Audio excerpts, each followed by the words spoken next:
যেমন আমি চলে এসেছি বিরিয়ানি খেতে। তোমার দেখতেই পাচ্ছ এই বিরিয়ানি, এই গোল গোল ডিম রসগোল্লার মতো খেতে, এই যে পেঁয়াজ দিয়ে, পেঁয়াজটার মধ্যে কালকে কাটা বাসি সস্তা ঠিকঠাক সব। তো এটার দাম হচ্ছে 100 টাকা। এটা হচ্ছে মসলদপুরের একটা রেস্টুরেন্টে। আমি ফার্স্ট টাইম ফুড রিভিউ দেবো কেমন খেতে। এই চামচ টামচ আমার জন্য না, সব দিয়ে থাকবো। আমরা বাঙালি ভাই, আমরা হাত দিয়ে খাই।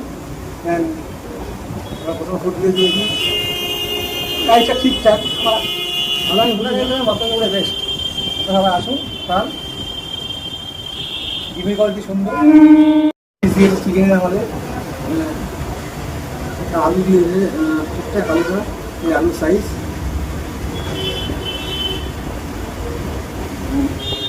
এটা কিসের পিস বললাম যাই না, এটা বুকের খাঁচা মনে, খাঁচা দিয়ে দেয় আমাদের। এই যে 100 গ্রাম দিয়ে 115-20 গ্রাম হবে, 100 টাকা ঠিক আছে। এই যে ঝরঝরে রাইস, ঝরঝর করে মরে যাবে। প্রায় শেষ,